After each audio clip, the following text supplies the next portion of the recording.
Hello, and welcome to the New Rules of Sex Summit, your sexual re-education. My name is Dr. Lauren Brem, and I am here today with Matthias Schwenteck, facilitator at School of Consent, founder and Daka at Unique Tantra.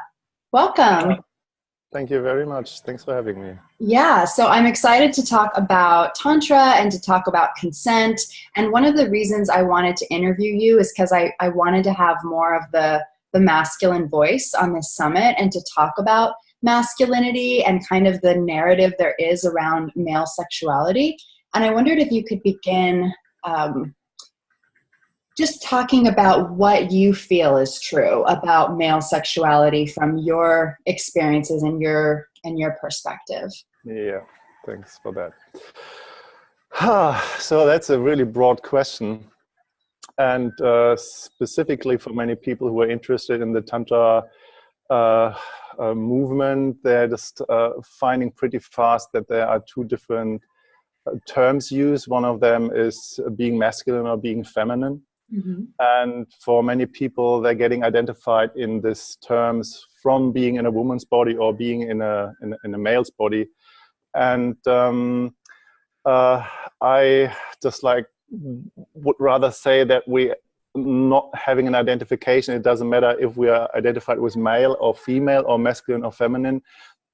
Individually, we have all more similarities as individuals as differentiations. Mm-hmm. And I speak more from a neurological state or from a state of our nervous system, what is pretty much identical in every mm-hmm. human being. And the only difference I refer to is that one branch of the vagus nerve is connected in the female anatomy to the uterus, to the cervix, to the womb. Mm-hmm. And we men or being with our genital outsides beings identified as male or man, we don't have this part of the nervous system, the vagus nerve, connected to our genitals. Mm-hmm. That's the profound difference. Mm-hmm.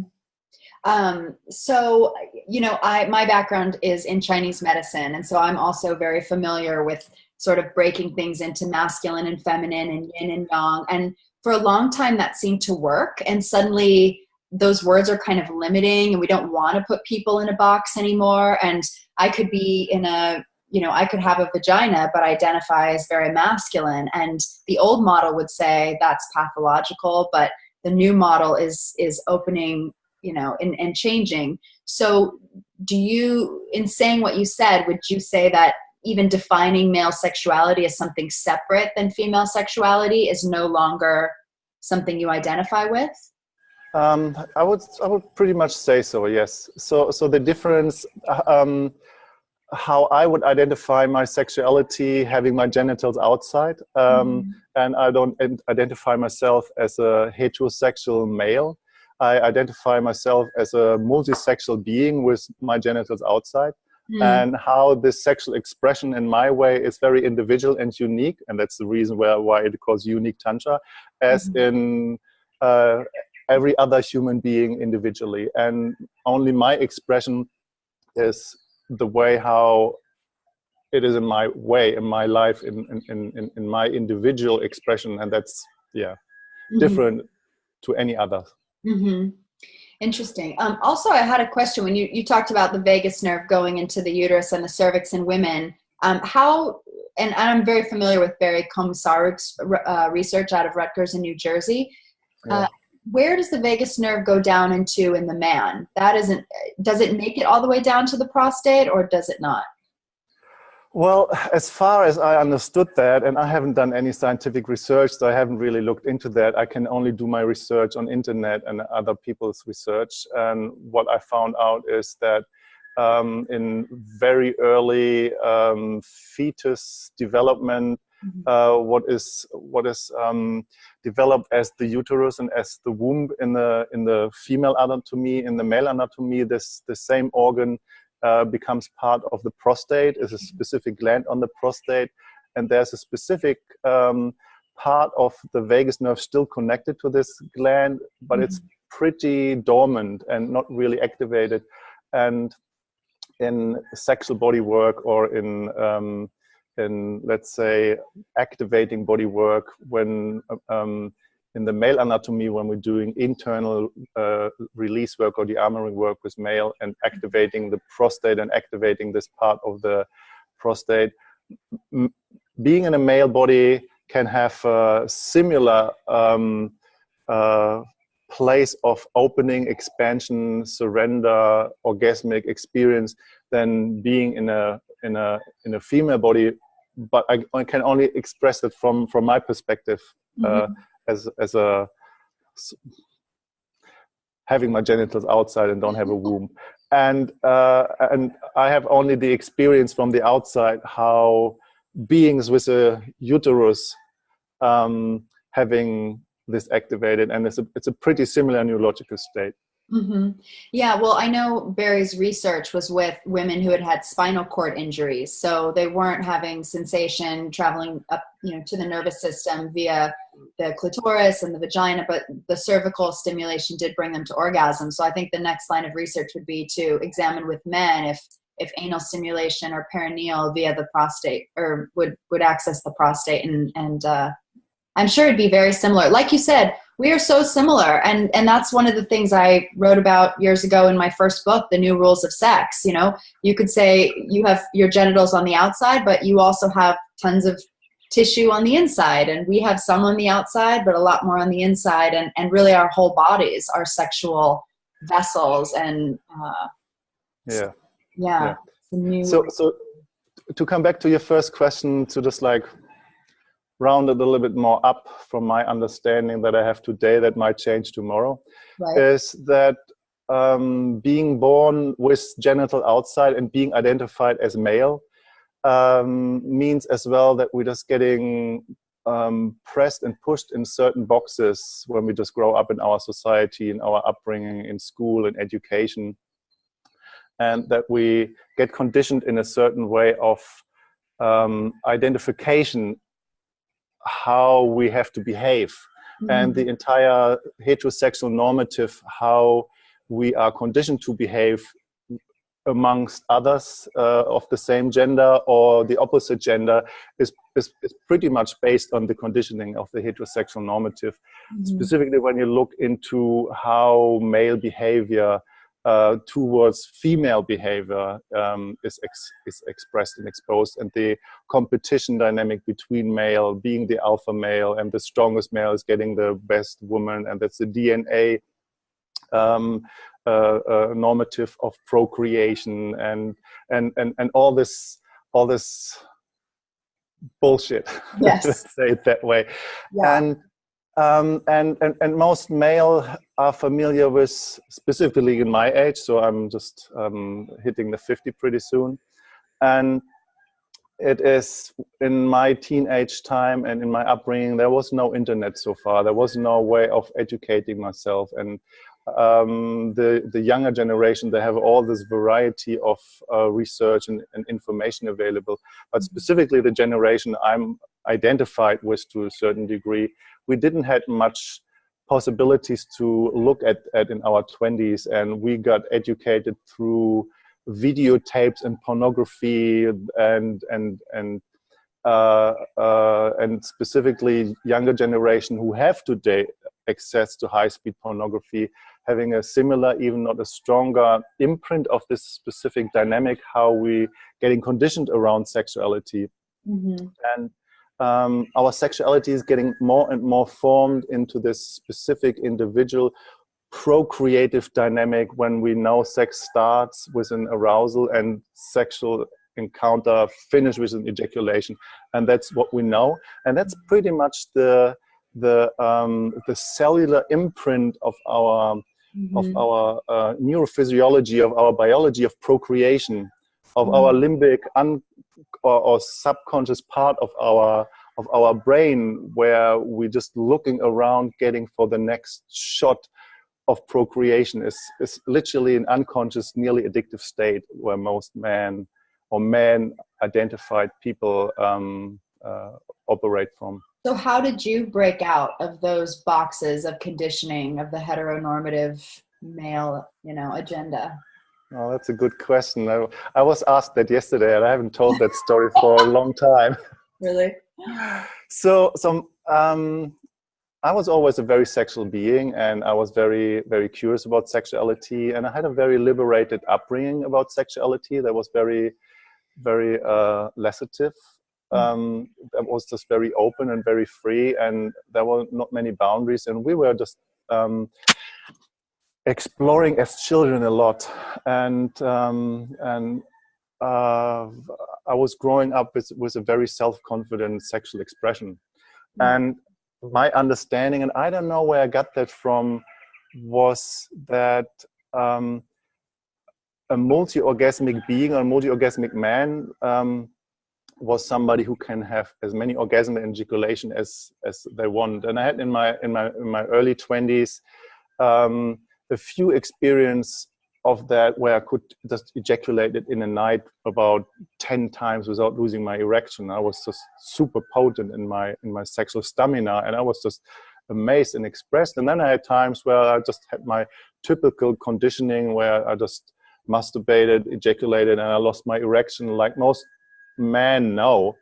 And well, to break that down in the neurophysiology and biology, how that works in the body, and how the input of prolactin is just like shutting down the functionality of dopamine and oxytocin. That's the reason why we lose our erection. Is pretty well known today. I hope so. So that was my idea of being a multi-orgasmic man. And I had no idea where this was coming from. But that was my understanding of it. And then I had another experience with a woman I felt deeply in love with, and I was thinking, well, if I could do that for a night, I could do that as long as I wanted, obviously. And we would start making love when we just like came together for 7 days, and I counted that I was just ejaculating 25 times in this 7 days, and my entire physical, emotional, my entire nervous system, everything was totally collapsing. So my body was absolutely crashing. I was just losing totally connection to my soul, to my spirit. Everything was just gone. So I lost weight. I couldn't eat. Thinking about sex was just horrible. I got nauseous about that, and I got depressed, and I was really in a horrible state. And Mantak Chia was describing that later. I just read a book about him, how much energy we literally lose in how our body and how our testicles constantly producing semen, and how this energy is absorbed from our organs, what is procreative based. And there is in many social conditionings the idea very well spread that we have to get it out. It's unhealthy if you contain that, and all this rah around that. And what's part of this heterosexual, reproductive, normative, the conditioning where most men operating with. So I just went to a doctor. Nobody could help me, and I got the typical subscription of a pill. I don't know even what it was, kind of a psychopharmaca. I just went back on kind of track. My body went back to normal, and I was just out of sex, and I was always interested in sex, but that was gone, as if my sexuality was just dying. So it was just gone. Wow. And I was finding myself back on the balcony in the middle of the night, and kind of just want to jump. I just was just ready. I was in the age of 27, 28 or something. Wow. And I was crashing on that balcony instead of jumping down on the deeper side. I was crashing down with an emotional collapse. I was just crying and just went in a total release, and had just, as if I had two glimpses of a spark, and one was just like, check out what love is, what real love means to you, and the word Tantra. And I don't know where I got that word from. Wow. But it was just somehow there. I just needed to check that. And that was literally my tantric awakening, if I would say so. So I went out the next morning, kind of was buying a book, and just was curious, what is that thing Tantra now? So just check it out. So not much stuff on internet. And that was the first book I bought, something about Tantra. And I would start reading, just like, okay, that's me, yes, okay. Oh yeah, that makes sense. And that was literally the start of the journey. So it sounds like, as you're talking about the male arousal ejaculation model, I'm thinking about that scientific model of arousal that we have for the male, which is that that it leads to ejaculation. How would you, if you were to graph the, what do they call it? The orgasmic, Masters and Johnson, I'm blanking on it now, but and then the resolution is the last one. There's the arousal, plateau, orgasm resolution, something like that. How would you describe it for men from your experience and training? Have you ever seen this image of Buddha sitting on a tiger skin, where he mastered the, you might find that somewhere on internet, where he mastered the animal within? And that's pretty much the same thing, is when I was starting initiating men into Tantric sexuality, I was trying to describe, we have to master the limbic imprint or the animal. And our limbic imprint or the animal is literally let's say the natural biological functioning of our cellular system to procreate. So when we go beyond that, we just intentionally allow our sexual arousal, we intentionally play with our sexual energy, but we don't bring it to this completion of the procreative act of orgasm. So what happens for most men, and it happened for me in the beginning as well, and I have more to say there if you like to, is when we're coming to this point of no return, where it feels really incredibly good, where we just want to have this orgasm, where we just want to come, because every cell in our body says it's just so good, we need to have it. This is the procreative part of our reward center, and our entire neurology is, it's not an addiction, but it functions as an addiction. The release of dopamine to have it is just so intense that we just need to grasp it if we want it or not. And every other addiction that we know today are literally substitution of this reproductive addiction. But when we're on the highest desire of wanting to come, overcome the desire of coming and being in this arousal in the relaxed state, and being in this, it's a phenomenal neurological state where we're releasing all the endorphins, where DMT is getting released, and where we're having this spiritual experience in there. So when men waking up to that, and we're having this experience of that, and we have this phenomenal different experience there, but we are not neurologically, physically prepared for that, that the semen has to go out. We're just having an overload of semen, and most men ending up that I have worked with the so-called blue ball syndrome. There's a medical term for that I have not present now. And men start to suffer, and all what they just do is just they have to just release themselves. And this is where most men go back. Okay, so that doesn't work, it hurts, and it needs to get out, and it's unhealthy. Yes, it's unhealthy when the body is literally not activated, when the lymph system is not activated to reabsorb all the fluid back into the body, because it's just our organs are getting re-nourished from this fluid. And it just boosts up our immune system, and our vascular system is completely energized. And the combination of Tantra and yoga in older tradition, that was one tradition, and to opening up the lymphatic system in the lower body is just a vital part of starting with Tantra. So one or the other is just actually not really working. So this is where most men are getting trapped in the first place. Yeah, I always, when talking about non-ejaculatory orgasm, think back to my first lover who could have multiple orgasms without ejaculating, and then could, ejaculate or not. And it was amazing to be holding a man having that experience, and how he really mastered that. I like what you said, the animal within, and had developed that. But it was through conscious work to develop that. And it's been interesting to me over the years to see how different men or male bodies operate, how different penises operate, that, some ejaculation has no control, others they do, some ejaculate, stay hard, ejaculate again. Others, you know, it's just, it sort of goes against like, wait a minute, that's not what I've been told happens. And some men enjoy things that aren't penis focused at all, and they can have orgasms that way. And that's really a fun way to relate to men when it's not so penis focused, and help, you know, there's all this pleasure potential in all these other places. So it's interesting to me how, you know, and it shouldn't be surprising, because every so many years we find out that the science of 20 years ago or 50 or 100 years is completely false. You know, such as 100 years ago when they published that healthy women had no sexual desire.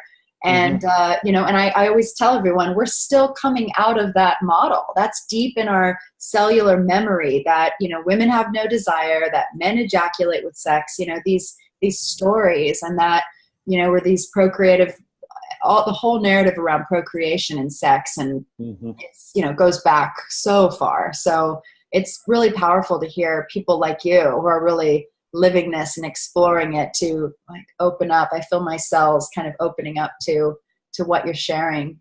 So what would you say to, you know, these sort of, like, the other thing I hear is, I feel like even in Tantra, I've heard this, like the men holding space for women, or there seem to be these things that are very, or you talked about even the male, like they need to master the animal within. Like, are there some things you feel apply to men in sexuality and are helpful? Like, for example, to control ejaculation and have non-ejaculatory orgasms? Or do you go back to, no, men and women are the same and it's the same principles? This question has two answers that I haven't answered yet before. I would like to go backwards in that. One important piece is, and then I come back to the present part. One important piece is specifically for man and female, or male or female identified people, that that there's one specific way of being with sexual energy and being with orgasm. And for most people that I know, they just looking for the release. And they're looking for the release as a climax. And many people use that as a stress relief, or just like before go to bed, to releasing this day tension out of their body. And this climax release, this is how I have experienced that with many people. They're having a contractive physical kind of, they're just clenching their entire body. And specifically, not talking about female identified, more about male identified, is the clenching and the contracting, the clinching of the PC muscle. And the aim is in the entire pelvic area, first to maintain an erection, or to get an erection, maintain an erection, and then to try to control the ejaculation, that the body goes into a place of contraction, instead the opposite of expansion. And this is in this entire place of sexual liberation where I am today, when I show people to wake up into this place, is that the contraction is literally based on the climax for stress relief. I'm not making that wrong or bad, but it's very limited. And the way how I learned that my own way was, there is a teaching in Taoism around that man clenching their pelvic as strong as possible on the point of ejaculation, squeezing that PC muscle and trying to maintain and just sublimating the energy, is completely unhealthy for the prostate and for the lower abdominal and for the entire physiology of the body. So what I teach today is just like coming from a place of relaxed arousal and learning through breathing to expand in the lower abdominal, literally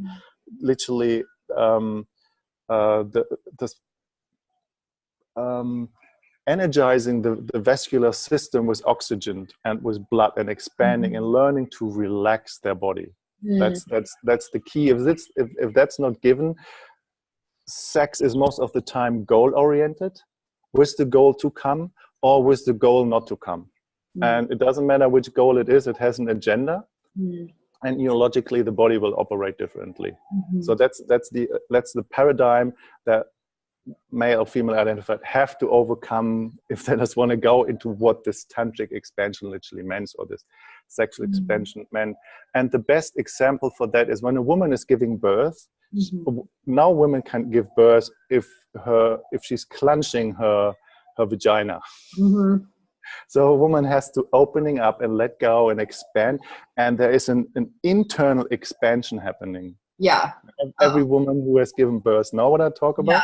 Yeah. And your jaw is expanding, your pelvis, your mind, like the whole thing is opening up. Yeah. Right. And this is an involuntary kind of neurological expansion that male can have in their physiology, in their anatomy as well. And that's a complete different story than having the ejaculatory. Yeah.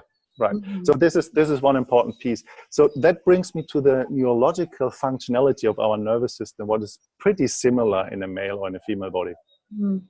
So okay, let's go to the present piece first.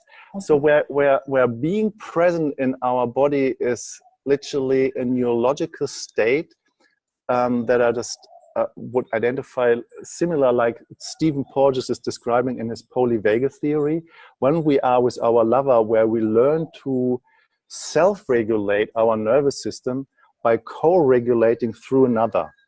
And that's pretty much just like, hey, where am I neurologically in relationship to my partner? And where is my partner neurologically related to me? And what is our intention? Where do we want to go together? And do we want to be with another on this place of infinite expansion as long as we choose to, without being responsible for the other person's experience? And but being responsible for my own experience, where my partner is responsible for their experience, where we're contributing our experience to another. And what that means is that there is no masculine present more or less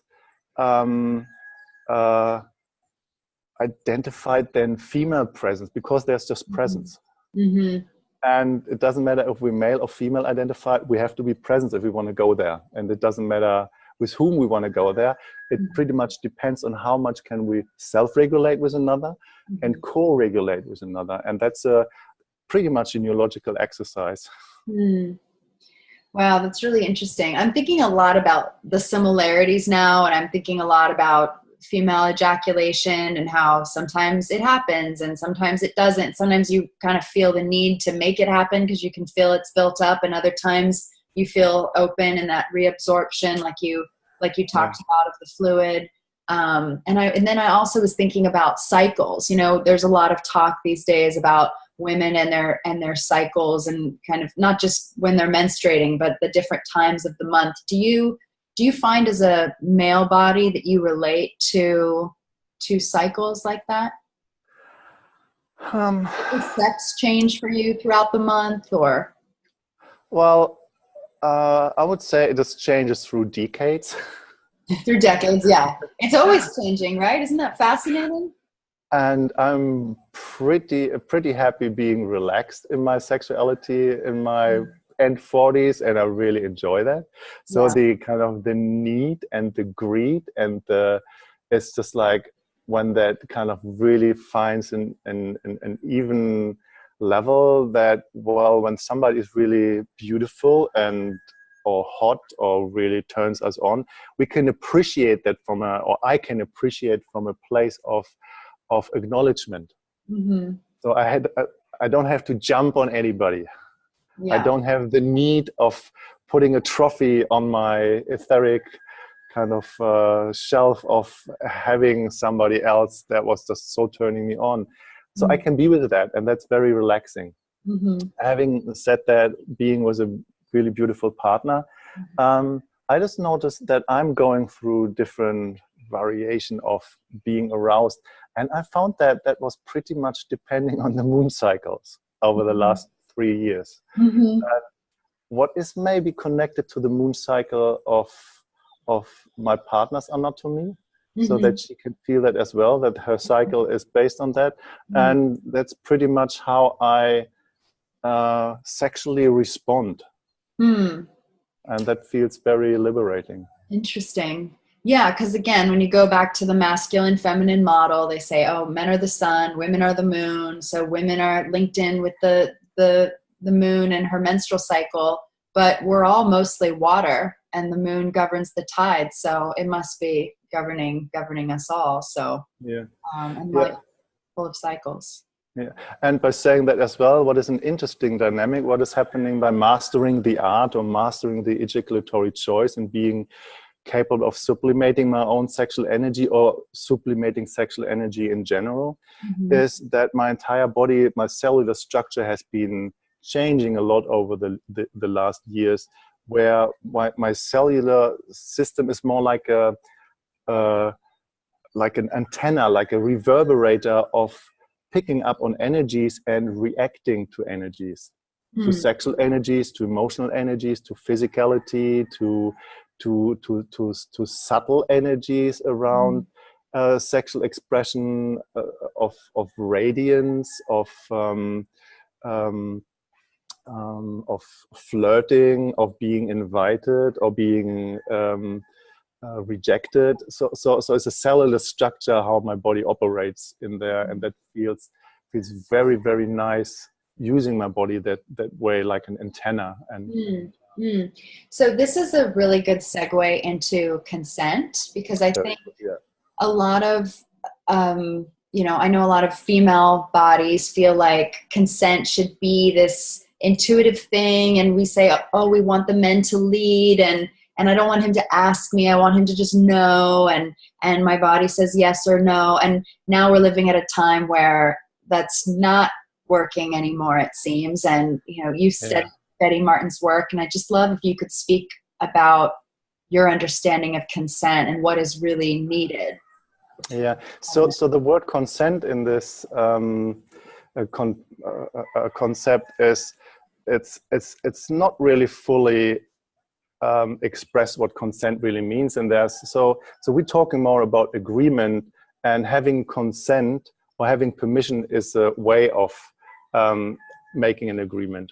Okay, agreed. So the word consent literally identifies having permission. Okay. But that's not the only way of consent. Any way of having agreements can be a consent in this term. Yeah. So we identifying in the wheel of consent different ways of engagement, and without making it too complicated, because it's really, really simple and really easy. Yeah. Just imagine you are with a partner, and when you are with a partner, then every encounter you have is based on that you can choose where do you want your partner's hand is going, or where your partner is choosing where his hand is going. Yeah, so your partner is doing something, and the differentiation is his hand going where you want it? Or where he wants. Or is his hand going where he wanted? Yeah, and that's the opposite way with your partner. Is your hand going where you want it? Or is your hand going where your partner wanted? Right. That's it. That's all about it. And where your hand is going, this is based on the agreement before. Yeah? Is that simple enough? Yeah, I mean, it makes me think about when you're with a partner and you are touching them a way that they want to be touched, because maybe they just touched you in a way that you want to be touched. So now it's like, oh, now it's my turn. Or you're touching in a partner, in a way they want to be touched just to give, or sometimes you're touching them in a certain way because it feels good to you, or you want them to get hard or get wet for you. So you're doing it for you, and it seems like it can seem like one, but it's actually the other. It can seem like giving, taking, and And this is where in most people the dynamic of touch is totally confused. So we're talking about confused hands in there. And a confused hand is when it's not really clear, is my hand going where I want it or is my hand going where she wants it? I've had those hands on my body. Yeah. Right. So we're talking about different terms of receiving and giving in there. Yeah. And the word receiving and giving has different meanings. So just the word receiving can mean I receive a package in the mail, or I can receive a parking ticket, or I receive a punch in my stomach, or I receive a caress on my back. So it has different meanings in there, but only what it means is something is happening towards me, and that I cannot really choose what is happening to me. And as, let's say, as infants, we have been all touched against our will before we could speak. And we have learned to adapt ourselves to stuff that is happening towards us, where we kind of made up the story. It is more important what is happening than how we feel about it and what we choose. That we actually conflate this dynamic of receiving, that we don't really know who is it for when that is happening towards us. Yeah? So what we literally do is, in the Wheel of Consent, we deconflate the word of receiving. And when we talk about receiving, we're talking about receiving a gift. So when something is happening where I receive, it's for me, and I do it because I want it. And then I can differentiate that what I want, is that an action that I do for myself, or is that an action that I choose that happens towards me? That makes sense. Yeah, I could say I want to stroke your hair, or I want you to stroke my hair.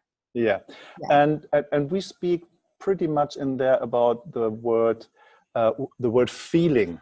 So feeling somebody for our own benefit. Okay.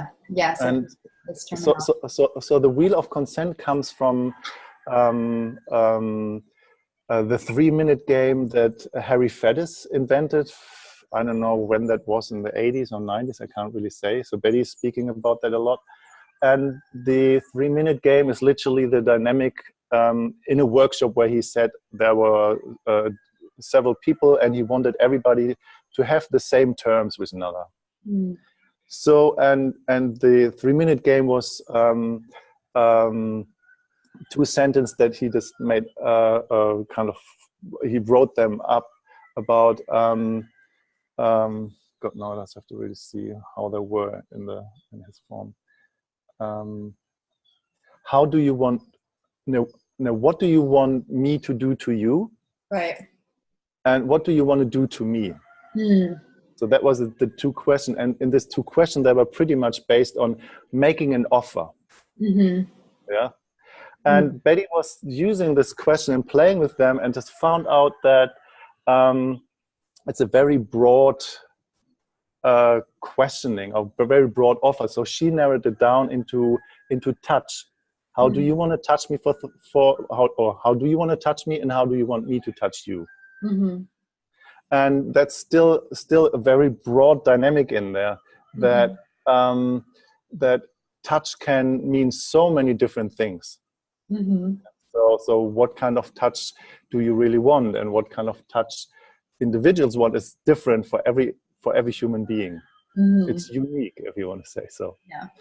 So what we actually, or what she figured out in there, is that the word feeling, how do you want to feel me, or how do you want to touch me, that was totally confusing for most people.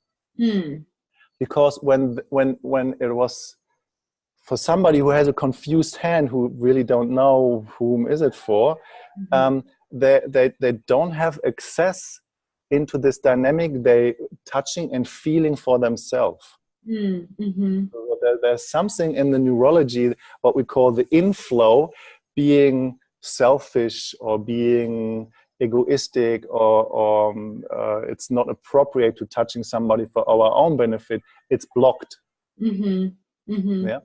So, and she found that out, when people getting asked this question, how do you want to touch me? How do you want to feel me?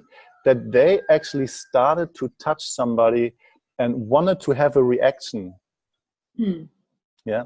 And this is where most people completely locked into this. So they're dependent on when they're touching somebody else for their benefit, that they want to have a reaction out of the other person. Yeah. And this is the other person's neurological response is most of the time shutting down, because more sensitive being can detect this kind of touch with an agenda. So when this touch comes to us, as we feel, they want something from us. They want a reaction out of us. And the nervous system is a neurological response, is shutting down and saying, I'm sorry, I'm just like, what? Or we start to perform to please the other person. Yeah, that made me think about the porn made for the male viewer, where the man touches the woman and immediately she's responsive and that whole thing. And as women, we have that very programmed into us. I mean, it's such a, I love how people try to simplify consent and agreements. And on one hand, it is simple, but where it gets complicated is what you were talking about, where we all have these adaptations from our upbringing. And you know, I have a 3-year-old, and I've tried very much to respect her yes and no, and respect her body, and communicate to her exactly what's happening to her. And, you know, there's been no like people just taking her clothes off and moving her body around, and like she has sovereignty over herself. And I think it's part of the reason that her boundaries are so strong. I mean, I don't ever have to worry about anybody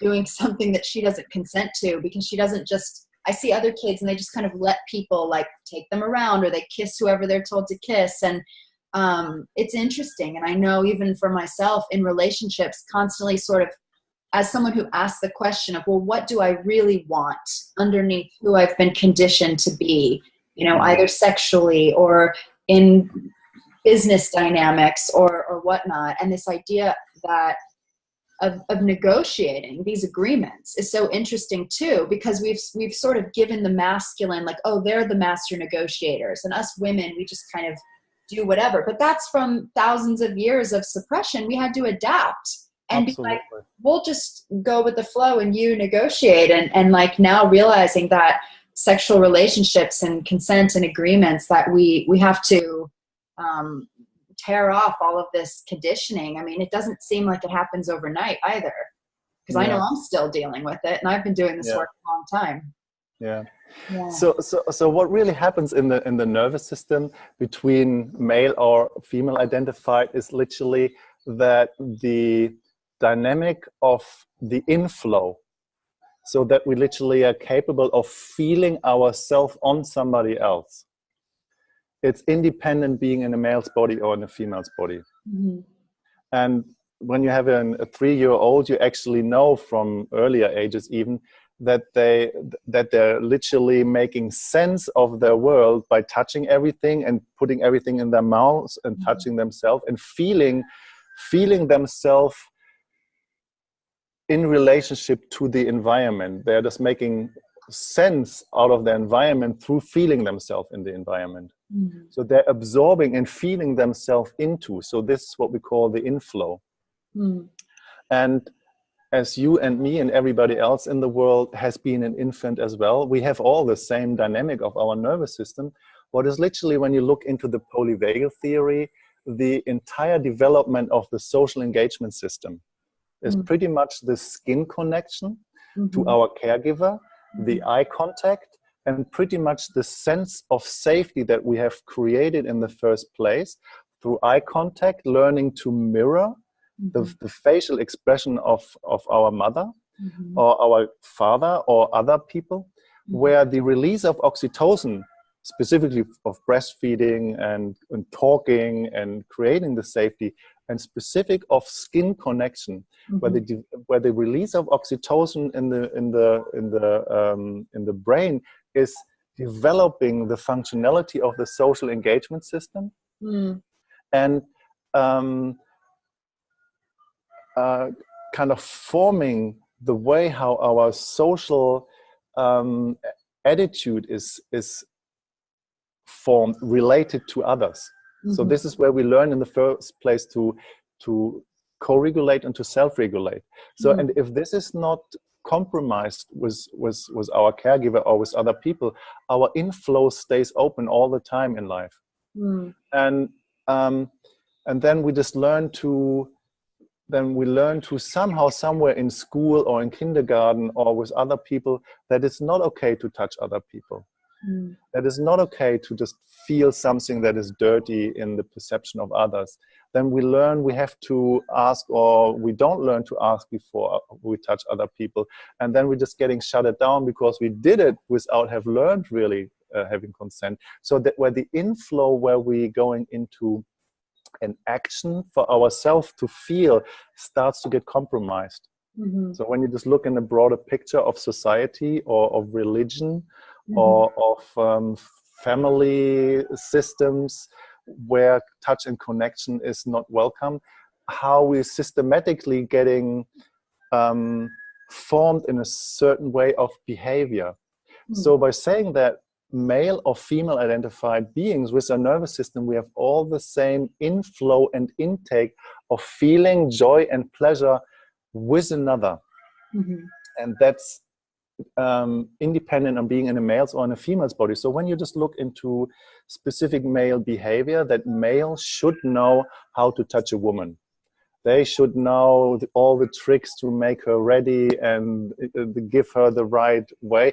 It's still the same conditioning. Because the opposite side is that women expect men doing the right things. Yeah, and then men thinking they're doing all the good things but never ask for them, and the women think, well, he's doing all that stuff but I have never asked for that, so he's doing it all for themselves and nobody's really receiving in there. So what I see today is in our society, specifically in the separation of gender, that female bodies have the same capacity to get into this action, into so-called taking dynamic in the wheel, and taking action for their own pleasure, for their own benefit. The same way as male identify have to do that. And this is something that we have to do together. And this is what nobody can do on their own. And that needs, in the first place, an agreement with the person we choose to engage with. And if there is no agreement, the nervous system has an automatic response to shut down and freeze up. That's just the nature of the nervous system. So how do we establish those agreements, whether it's with someone we just met or, someone we've been in relationship for 20 years with? What does that conversation look like? Or is it a conversation? Oh, it is pretty much a conversation. So based on the social engagement system, that needs to be established first in every human connection. This is how the social way is functioning, how it is established between humans. So I'm happy to send you a link about a video about an interview that I did a year and a half ago with my partner on a conference in Australia. And I'll just give you like a short understanding of that. Is every idea of relationship is literally a concept. There is no thing like relationship ever. There is no poly, open, mono, or whatever we think me is existing there. They're all different concepts, and that doesn't mean anything. The only meaning that is existing is the agreement that two consenting adults have with another. And that looks differently in every case. There is no book about it. So let me give you the understanding of the agreement that I have with my partner, and this is how we live, how we travel, how we teach, what we do with another.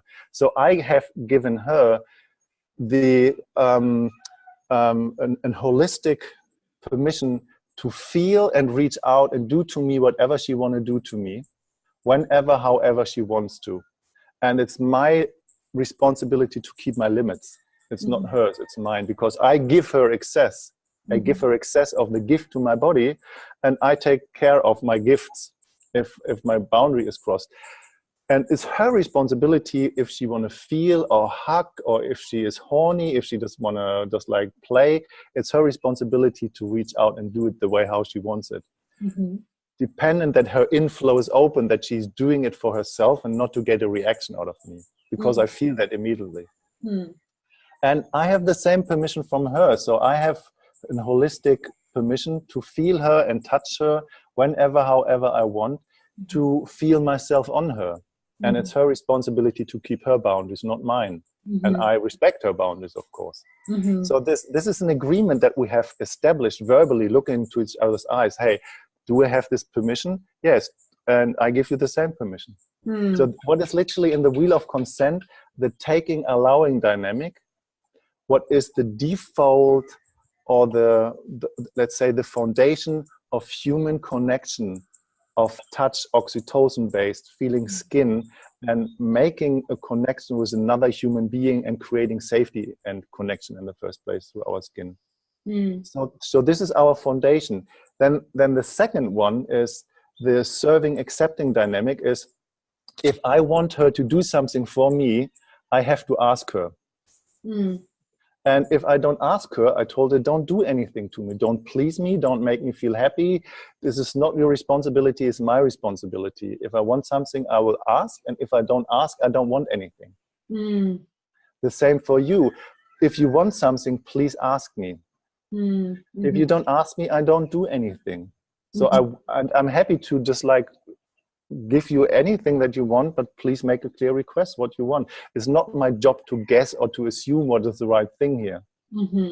And this is completely scattering people's conditioning, because we are so trained to be the nice boy, the nice girl, and providing all the things that we are conditioned in to have to do for another.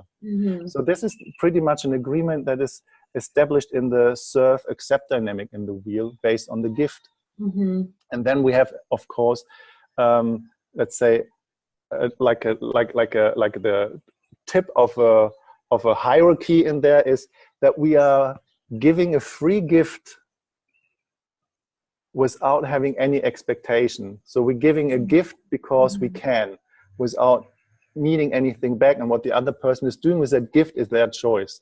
So we're not giving a gift because we want anything back. That's literally the agreement field that we have. And that's how we're living and relating with the wheel in life. This is I mean, so interesting, because it makes a lot more sense to me and just how I naturally live than some of the models that I've heard where you have to run everything by the person. And I just, to me, I was like, I can't imagine being like, okay, well, I'd like to go back to your place and you're going to give me oral sex and I'm going to give you, and like, you can't possibly know until your moment. And so what you're essentially saying is like, I'm in an agreement to go play with you, and we're both responsible to say, no, I don't want to do that. Or, oh, I didn't like that. Or can you do that softer? And to control and share your own boundaries. And then you added the whole other piece on with the serving and accepting. I mean, how much we do and give, and like the person didn't even ask, and how much that builds up resentments. And then when they do ask for something, it's like, because we've already done all this giving that hasn't been, I mean, it just, that model makes it just so clear. So it makes it really clear. Yeah. And this is how I live my life, and that makes it really easy. And this is how I relate with every person around me, without any exception. And that makes it really, really easy and simple. And the more people who just waking up into this, it's like a cognitive realignment of the nervous system. The more people around me waking up into that, I finally can easily relate to people without this expectation or being the pleaser or being nice, and the entire shadow dynamics becomes just obvious, like transparent, like you just see it around you where people do it. And it empowers people when they start to wake up into that, letting go of their conditioning and their shadows, because all of a sudden they have something where they can land on, and that's what makes it so liberating. And it's not a belief system that we do something that somebody has told us. It's something that we have neurologically within us, and we're just aligning the different pathways, and then the waking up is just is a natural response of our individuality. Okay, so last question. So say your partner approaches you, she wants to initiate sexuality. Your boundary is, I don't want to right now, or vice versa. Let's say you're approaching her and wanting it, and she says no. What do you do with your turn on or your sexuality in that moment? I enjoy it. You enjoy it. Okay. I enjoy it. And important piece is that, I give you another example, and we sometimes play this game, is that when she is eating chocolate, for example, and I just look over and just say, hey, that looks really nice. I just want to have your chocolate. Yeah. And then she looks back, and then with her conditioning, she thinks she has to give it to me, she has to share it, or has to bring me a piece. And then she's looking over to me and say, hey, that's good to want. Enjoy it. Enjoy your want. I haven't heard any question or anything. Enjoy your want. Yes. Yeah. I love that. Excellent. This has been so much fun. Thank you. So where can people learn more about your work and also more about this agreement consent stuff? Well, we just established end of the last year with Betty Martin. So Betty Martin, Robin Dodson, and me established the School of Consent. Oh, okay. And so schoolofconsent.org, where we're offering different services to individual businesses, practitioner, couples, and so we're starting with a practitioner training. Betty Martin is teaching pretty much individuals, couples, and practitioner, and my partner and me, we're doing couple work as well as practitioners.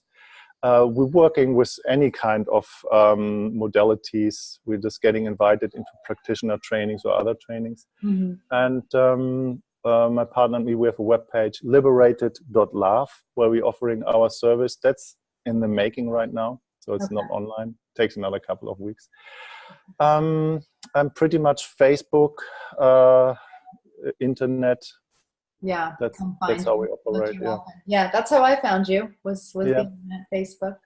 And I have a bunch of YouTube videos about the nervous system, different other topics. So I can send you my YouTube link that you please post. And yeah, absolutely. It's all open source to share. Wonderful. Thank you. Well, thank you so much for your time. This was really wonderful. Yeah, you're very welcome. And thank you everyone for joining us, and we will see you at the next interview. Bye-bye.